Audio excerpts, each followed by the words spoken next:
गरीब बहू का अमीर देवरानियों से भरा ससुराल। हे भगवान, अब तो लग रहा है कि कमर भी जवाब दे रही है। कितना दर्द हो रहा है। डेली के कपड़े तो धुलवाए ही साथ सभी ने अपने गर्म कपड़े भी धोने को दे दिए। अब अच्छा है कि ये सब धुल गए हैं, तो अब मैं कुछ देर को दम ले लेती हूँ। शांति ऐसे बोलकर कमरे में आ गई जहाँ उसकी बेटी सोना उसका इंतजार कर रही थी। माँ आप आ गई? माँ मेरे स्कूल का काम करवा दो ना, मुझे ये समझ नहीं आ रहा है। नहीं बेटा, मुझे माफ करना, लेकिन मैं बहुत ज्यादा थक गई हूँ। अभी जरा 2 मिनट को दम ले लूं, फिर वादा करती हूँ कि सारा काम करा दूंगी। ठीक है माँ। माँ बस एक आप ही हो जो मेरा काम नहीं करवाती, वरना जितनी भी लड़कियाँ स्कूल में आती हैं सभी अपनी माँ से ही काम करवा कर आती हैं। बेटा मैं बहुत थक गई हूँ। देख अभी कितने बजे हैं? 3 बज रहे हैं ना। मैं सुबह के 5 बजे से कामों में लगी हुई, अब जरा खाली हुई हूँ। करवा दूंगी तेरा काम भी। ठीक है माँ, अगर आप थक गई हो तो मैं जिद नहीं करूंगी, मैं आपकी बात को मानूंगी। ओहो भाभी, क्या धोबी पछाड़ लगाकर लेटी हुई हो?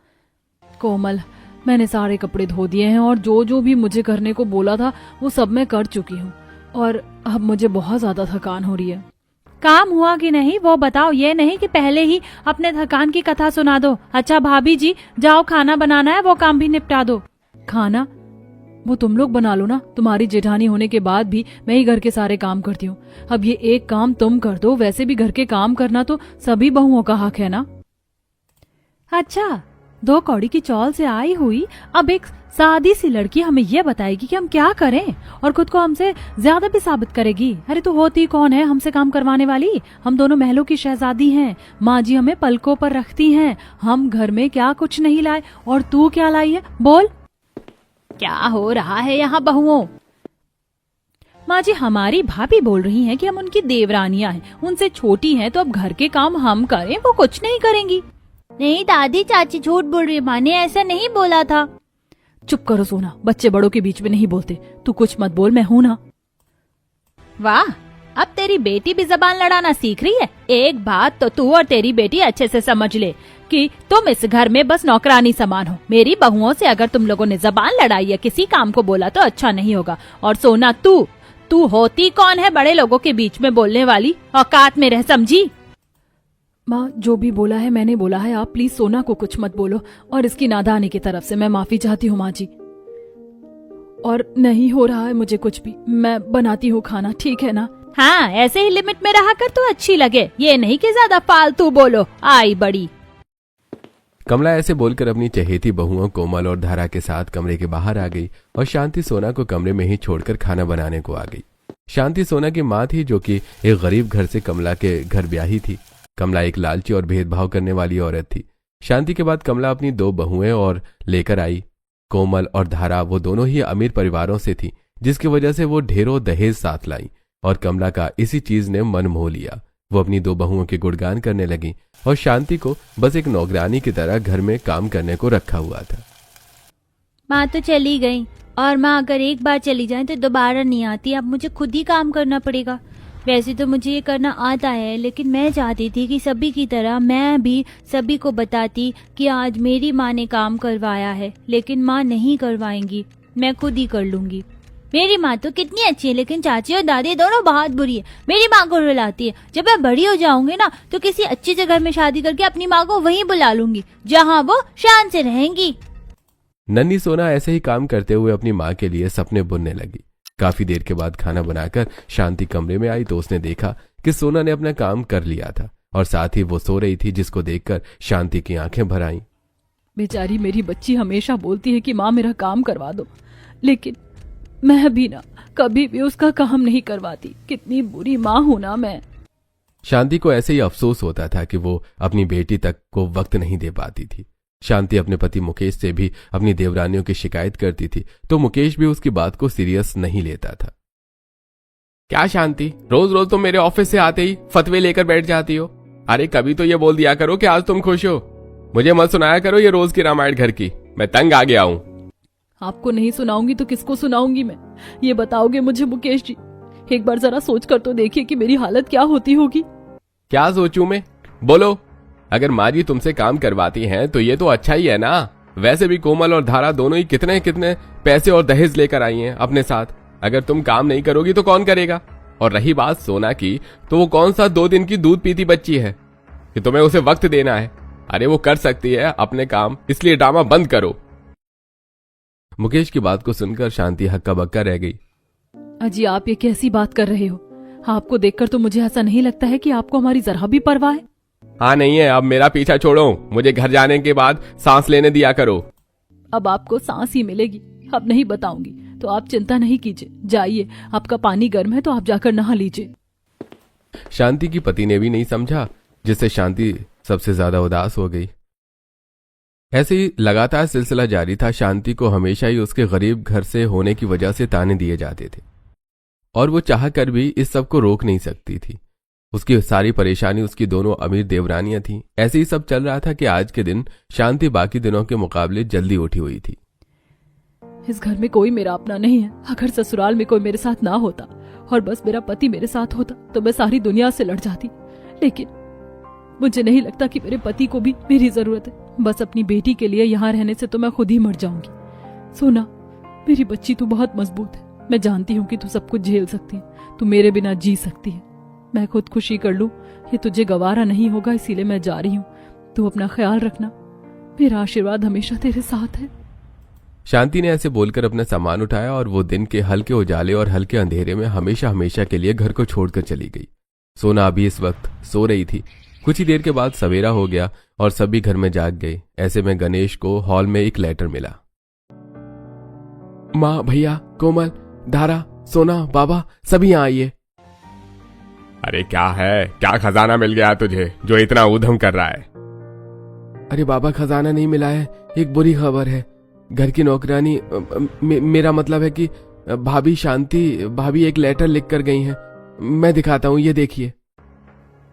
अरे दिखाना क्या है, पढ़कर बता कि क्या लिखा है। इतनी सुबह उसके नाम का लेटर मिला? इसका मतलब वो घर में नहीं है। अरे माँ जी, अगर वो घर में होती तो अभी तक हमारे बीच होती ना।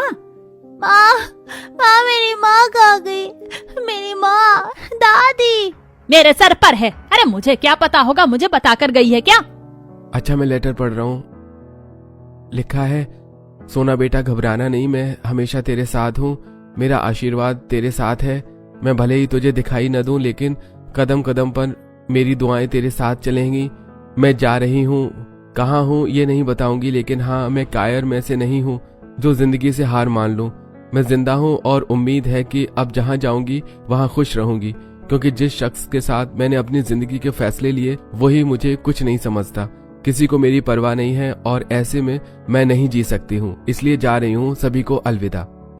लेटर पढ़ने के बाद सभी लोग शांत से हो गए। अब किसी को समझ में नहीं आ रहा था कि वो क्या बोलें। कुछ देर को घर में शांति रही, जिसके बाद माँ, मेरी माँ, बाबा मेरी माँ कहाँ चली गई? आप ढूंढने जाओ ना माँ को। बाबा, क्या कहा तूने? उसे ढूंढने जाऊं? अरे कितनी मुश्किल से तो बला टली है मेरे सिर से, और तू चाहती है कि उस बला को मैं फिर से अपने पल्ले बांधूं? जो मैं चाहता था वो तो खुद ब खुद हो गया। अब तो मेरा नाचने का दिल कर रहा है। बाबा आप ऐसे नहीं बोल सकते हो, मुझे मेरी माँ चाहिए, मेरी माँ। अरे चुप कर, ज्यादा बोलेगी ना तो तुझे भी तेरी माँ की तरह घर से निकाल दूंगा। अरे ओ मगरमच्छ के आंसू, चल आंसुओं को पोंछ। तेरी माँ ने जाकर हमारे ऊपर करम तो कर दिया, लेकिन पूरी तरह से नहीं किया। अगर तुझे भी वो ले जाती तो क्या हो जाता, लेकिन किया बस आधा ही काम। माँ, तो अब आप मेरे लिए भी कोई अच्छी सी सुंदर सी अमीर लड़की ढूंढना शुरू कर दो। क्या है ना, मुझे भी एक अच्छी मॉडर्न पत्नी चाहिए। मुकेश की बात सुनकर सोना की आंखें फट गईं। उसको अपने बाप से ऐसी उम्मीद नहीं थी। फिर क्या था, शांति के जाने का सोना के सिवा किसी को गम नहीं हुआ। कुछ ही दिनों के बाद मुकेश ने दूसरी शादी कर ली और वो सोना की मां के रूप में एक औरत को ले आया, जिसके बाद से सोना की जिंदगी भी नरक बनती चली गई। सोना से उसका अब सब कुछ छिन चुका था। उसका बचपन छिना, उसका स्कूल भी बंद करवा दिया गया और सोना को अब उसकी मां की तरह बस एक नौकरानी बनाकर घर में रखा जाता था। ऐसे ही सालों गुजर गए और अब सोना बड़ी हो चुकी थी। सोना और उसकी सौतेली मां और चाचियां बहुत ज्यादा अत्याचार करती थी। चलो अच्छा है, ये बर्तन भी साफ हो गए। अब मैं जल्दी से जाकर खाना बनाने का सामान ले आती हूँ। अगर देर हो गई तो माँ और चाची बहुत ज्यादा सुनाएंगी। अरे सोना, क्या कर रही है? माँ, वो मैं खाना बनाने का सामान लेने को जा रही थी। काम तो हो गया है, घर का सारा काम हो गया। तो चला मेरे सर की मालिश करते, मेरे सर में दर्द हो रहा है। जी। सोना गंगा के सिर की मालिश करने को चली गई। अभी वो मालिश कर ही रही थी कि तभी वहां उसकी चाची कोमल आ गई। अरे ओ, अभी तक चूल्हा दोपहर में ठंडा कैसे पड़ा हुआ है? तुझे खाना नहीं बनाना है सोना? हाँ हाँ चाची जी, वो मैं बस जा ही रही हूँ। अभी मैं खाने का सामान ही लेने जा रही थी, लेकिन मुझे गंगा माँ ने बुला लिया अपने सर की मालिश करवाने को। अच्छा, मैंने बुला लिया तो मतलब कि तेरा खाना मेरी वजह से नहीं बन रहा? गंगा भाभी, बुरा मत मानो, ये तो ऐसी है, 1 मिनट से पहले सारा इल्जाम अपना भी दूसरे के सर पर रख देती है। ये ऐसी है, इसकी बात पर आप ध्यान मत दो। इसको और इसकी माँ को बस यही करना आता था। कोमल की बात को सुनकर सोना की आंखों में आंसू आ गए। बेचारी सोना को घर में एक नौकरानी से भी बदतर हालत में रखा जाता था। ऐसे ही आज के दिन भी सोना को बेवजह बातें सुनाई गई, जिसके बाद वो सर्दी में बिना किसी स्वेटर के बाहर सब्जी लेने को आ गई। अभी सोना घर ही जा रही थी कि पता नहीं मेरी माँ कहाँ है। अगर मैं उनके बारे में सोचती हूँ तो लगता है कि वो जहाँ भी हैं, जैसे वो अपने ससुराल में रहा करती थी उससे ज्यादा खुश है, और यही एहसास मुझे टूटने नहीं देता। अरे नहीं, ये औरत कौन है और ये ऐसे क्यों रो रही है? तुम लोग बेईमान हो, बुरे हो, लेकिन भगवान जी सब देख रहे। देखना चंचल, तुम्हारी ये चालाकी तुम्हारे आगे जरूर आएगी। चल चुप कर, दफा हो जा यहाँ से, वरना तुझे कुत्ते की तरह भगा भगा कर भेजूंगी। क्या बात है, आप क्यों रो रही हैं? और ये औरत कौन थी जो आपके पीछे थी? सुनो, तुम लड़की, मैं नहीं जानती हूँ कि तुम कौन हो, लेकिन जो भी हो बड़ी सीधी सी लगती हो। मैं तुम्हें पूरी बात तो नहीं बताऊंगी, लेकिन इतना जरूर कहूंगी कि तुम अभी जवान हो। कल को तुम्हारी शादी होगी तो तुम किसी ऐसे ससुराल नहीं जाना जहाँ एक भी देवरानी हो। भले ही 10 ननद वाले ससुराल चली जाना, क्योंकि लड़कियां पराए घर की होती है, वो सदा वहां नहीं रहेंगी। लेकिन एक भी देवरानी वाले ससुराल नहीं जाना, नहीं तो तुम्हारी जिंदगी ना खराब हो जाएगी जैसे कि मेरी हुई है। देवरानी बड़ी चंट होती है, और खासकर अगर वो जेठानी से ज्यादा अमीर और बड़े घर से आई हो, उनकी आदत अच्छी नहीं होती। साथ ही वो कभी तुम्हारी इज्जत नहीं करती। तुम कम उम्र की लड़की हो और मैं तुमसे बड़ी हुई, इसीलिए बहन समझकर समझा रही हूँ। उर्मिला की बात को सुनकर सोना कुछ नहीं बोल पाई, लेकिन सोना मन में सोच चुकी थी कि वो किसी ऐसे घर में शादी नहीं करेगी जहां उसकी एक भी देवरानी हो। अभी सोना यही सब सोचते हुए घर आ रही थी कि उसने अपने घर में देखा कि एक पंडित जी बैठे हुए हैं और उसके घर में किसी की शादी की बात चल रही थी। देखिए मुकेश जी, ऐसा रिश्ता नहीं मिलेगा। लड़के वाले अमीर हैं, सब कुछ है उनके पास, और ऊपर से शादी करने के लिए वो उल्टा लड़की वालों को तोहफा दे रहे हैं। पता है, उनका कहना है कि जिस भी घर की वो बेटी लाएंगे, उस घर को वो एक BMW गाड़ी और 30 लाख रुपए कैश देंगी। मुकेश, सोच नहीं, बस रिश्ता पक्का कर दे। ऐसे रिश्ते क्या खुद चल कर आते हैं? हाँ तो पंडित जी। मुकेश जी, इससे पहले आप कुछ भी बताएं, मैं एक बात और बता देता हूँ। जो लड़का है वो अपने भाइयों में सबसे बड़ा है, लेकिन चौंकाने की बात यह है कि उसके सभी भाइयों की शादी हो चुकी है। तो इसका मतलब हुआ कि जब आपकी बेटी उनके घर ब्याहेगी तो वो एक साथ 5-5 देवरानियों की जिठानी बनेगी। ठीक है, कोई फर्क नहीं पड़ता कि वो क्या बनेगी क्या नहीं। आप बस उन लोगों को बोलो कि हमें ये रिश्ता मंजूर है। क्या रिश्ता लग गया? और वो भी 5-5 देवरानी वाले ससुराल में? हे भगवान, इस पर मैं खुशी करूं या दुख, मुझे तो समझ ही नहीं आ रहा। कोई मेरी बात को नहीं सुनेगा। अगर मैंने कहा कि मुझे एक भी देवरानी वाला ससुराल नहीं चाहिए तो कोई भी मेरी बात को नहीं मानेगा। अब मैं क्या करूं? सोना को समझ नहीं आ रहा था कि वो अपने परिवार वालों को कैसे मना करे कि उसे किसी भी देवरानी वाले ससुराल में शादी नहीं करनी है। वो बेचारी बस ऐसे ही सोचती रही, लेकिन कोई उसकी बात को कोई वैल्यू भी तो नहीं देने वाला था। ऐसे ही दिन गुजर गए और आज सोना की शादी हो चुकी थी। घर वालों को उसके स्वार्थ की चीजें मिल गई थी और सोना सहमी सी अपने ससुराल की तरफ को बढ़ रही थी। पता नहीं अब मेरी जिंदगी का कौन सा मोड़ शुरू होने जा रहा है। मैं कुछ नहीं जानती हूँ, लेकिन भगवान जो भी हो बस अच्छा हो। मेरी 5 देवरानियों को बस मेरे ऊपर रहम आ जाए। सोना ऐसे बोलते हुए अभी घर के दरवाजे तक पहुंची ही थी कि तभी उसके ऊपर बहुत सारे फूल आकर गिरे, जो कि उसकी देवरानियों ने उसके स्वागत में छत के ऊपर से फेंके थे। हे भगवान, मैं तो डर ही गई थी कि मेरी देवरानियों ने ये क्या फेंक दिया। अच्छा है कि ये फूल थे, क्या पता आज फूल बरसाकर कल को पत्थर मारे। मुझे तो बड़ा डर लग रहा है। सोना ऐसे ही घबराती सी अपने घर के दरवाजे पर पहुंची, जहां उसकी सास आरती की थाली और गृह प्रवेश का सामान लेकर दरवाजे पर खड़ी हुई थी।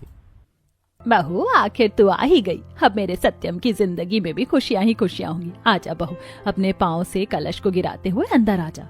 भाभी, आपका इस घर में आने का हम सभी को बेसब्री से इंतजार था। आपकी देवरानियां भी आपका बहुत वक्त से आने का इंतजार कर रही थी। अब देखिए आप आ गई हो ना, तो बहुत मजा आएगा।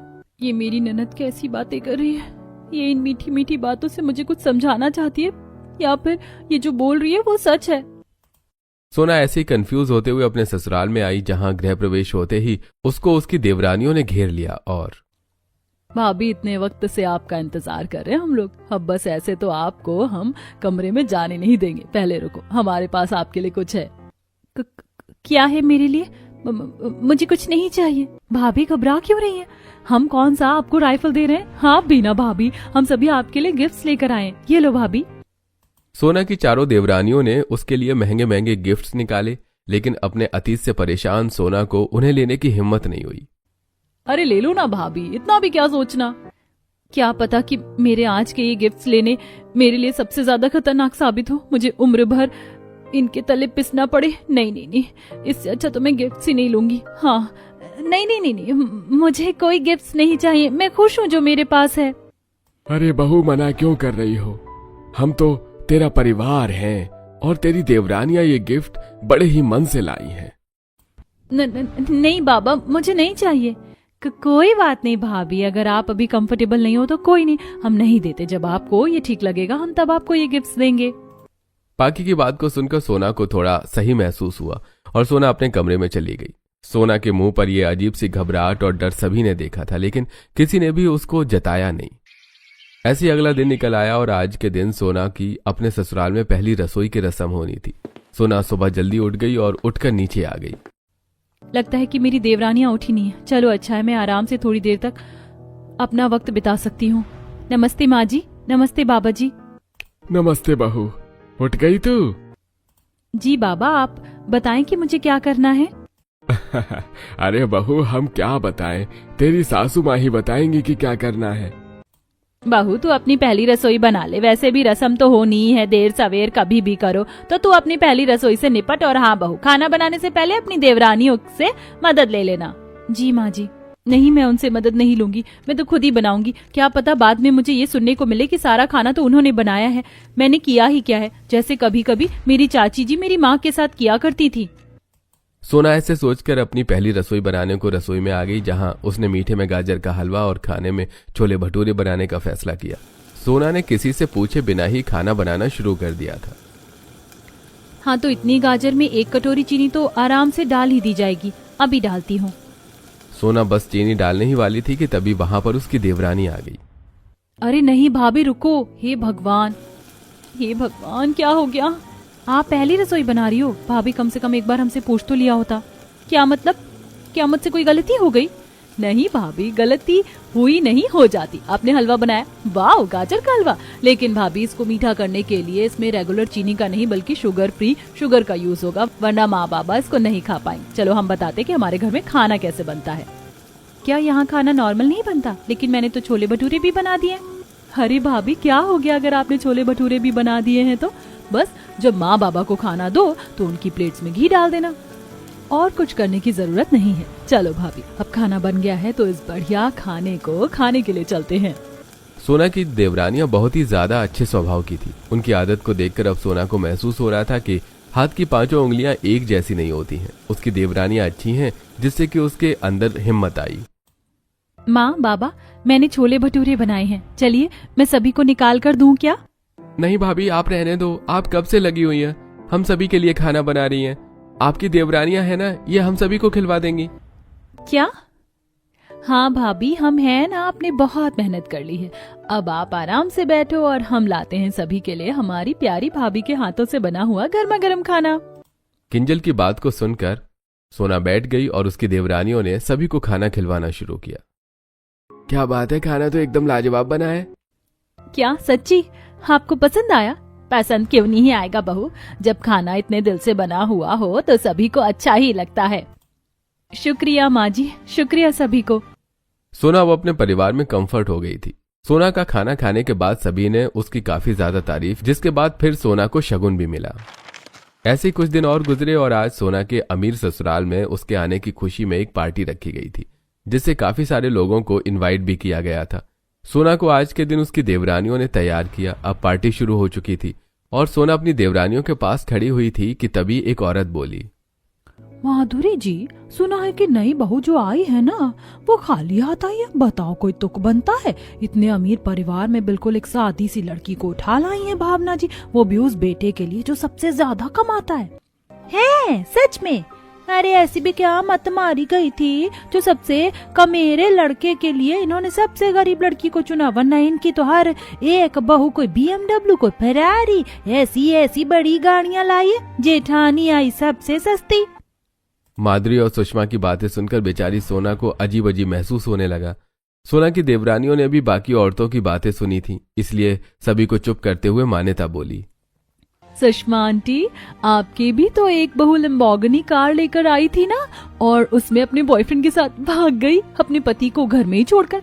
और माधुरी जी, आपकी भी तो एक बहू विदेश की बड़ी अमीर थी ना, जो आपको इंग्लिश के लिखे कागजों से आपकी सारी जमा पूंजी ले गई और आपको बस मुंह देखना सा रहने दिया। हाँ, वो अमीर थी, लेकिन देखा कि वो कैसी थी। कम से कम हमारी भाभी ईमानदार है, भले ही अमीर नहीं है, लेकिन घर को कैसे चलाया जाता है और बड़ों का आदर कैसे किया जाता है, साथ ही लॉयल्टी किस चीज का नाम है, वो सब उन्हें अच्छे से आता है। तो अच्छा होगा कि आप हमारी भाभी नहीं, अपनी अपनी बहुओं के ऊपर चुगली करें। नमस्ते। बाकी की बात को सुनकर माधुरी और सुषमा दोनों बस चुप सी रह गईं और सोना को अपनी देवरानियों के सपोर्ट से हिम्मत मिली। ऐसी ही हंसी खुशी सोना की दावत का दिन गुजर गया। ऐसे ही चलते चलते अब सोना की शादी हुए 1 महीना होने को आया था और इस 1 महीने में वो अपनी देवरानियों को अच्छे से पहचान गई थी, जिसकी वजह से अब वो उनके बीच खुश रहती थी। ऐसे ही आज के दिन सोना का पति ऑफिस के काम से घर नहीं आने वाला था।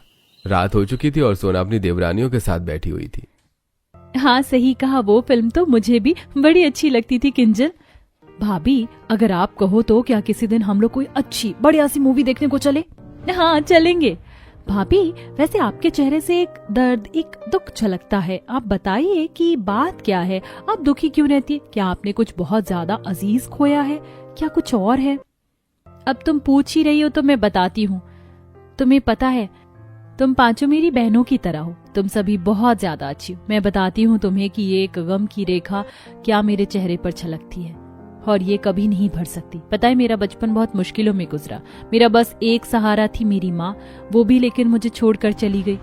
तब मैं उम्र में बस 4 साल की थी। मेरी माँ कहाँ गई मुझे नहीं पता, बस अपनी माँ को खोने का गम मेरे चेहरे पर दिखाई देता है।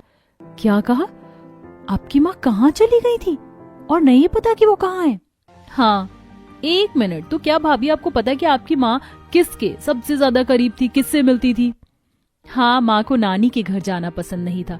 मेरी एक मौसी थी, शांता मौसी, वहाँ माँ जाया करती थी, लेकिन शांता मौसी ने माँ के घर से जाते ही अपना घर छोड़ दिया और पता नहीं कि वो कहाँ है। सोना की बात को सुनकर उसकी देवरानियों को बहुत ज्यादा दुख हुआ और अब उन्होंने ठान लिया था कि वो अपनी जेठानी को उसकी माँ से जरूर मिलवाएंगी। उन्होंने सोना के कमरे से आकर आपस में प्लानिंग की। अगर वो बस शांता मौसी के घर जाना पसंद करती थी तो वो उनके साथ होंगी, और अगर वो वहाँ नहीं हुई तो शांता मौसी को जरूर पता होगा कि वो कहाँ रहती है। हमारे लिए पहले जरूरी है शांता मौसी का पता लगाना, उसके बाद सोना भाभी की माँ तो समझो बस मिल ही गई। बहुओं ने ठान लिया था कि वो सोना की माँ शांति को कहीं से भी खोज लाएंगी। उन्होंने शांता के पुराने घर की जगह का पता लगाया और वो वहां गईं जहां काकी, यहाँ कोई शांता जी रहा करती थी करीब 20 साल पहले। क्या आप बता सकती हो कि अब वो कहाँ रहती हैं?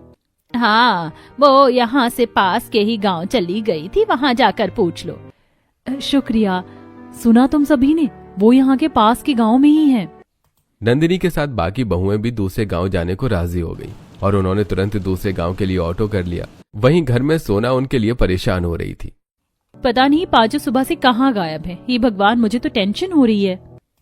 एक तरफ सोना परेशान थी तो दूसरी तरफ वो गांव पहुंच चुकी थी और उन्हें शांता का घर भी मिल गया। कौन हो तुम बेटियों? आंटी जी, आप शांता जी हो क्या? नहीं, मैं शांता नहीं हूँ, वो तो मेरी छोटी बहन है। मैं शांति हूँ, बोलो। शांति का नाम सुनकर पांचों बहुएं खुशी से फूले नहीं समाई और उसी वक्त वो उसे सब बताकर अपने साथ लाने को निकल गईं। कुछ ही देर के बाद वो सभी घर पहुंच गईं और अरे, कहाँ चली गई थी तुम पांचों? मैं परेशान हो गई। माँ? सोना कुछ देर को हक्का बक्का रह गई, जिसके और कुछ देर के बाद माँ, ये तुम ही हो ना माँ? सोना, मेरी बच्ची कैसी है तू ठीक तो है ना? आप मुझे छोड़कर क्यों गई थी माँ? मैंने रो रो के दिन गुजारे हैं, लेकिन माँ मेरी देवरानी लाखों में एक है। सब देवरानी एक जैसी नहीं होती माँ, ये सब बहुत अच्छी है। शांति और सोना दोनों एक दूसरे से लिपटकर बहुत ज्यादा रोईं, जिससे सभी का आसपास भी मन भर आया। बस फिर क्या था, सोना ने शांति को अपने पास ही रोक लिया और अपनी देवरानियों का भी बहुत शुक्रिया अदा किया, जिसके बाद सभी खुश हो गए।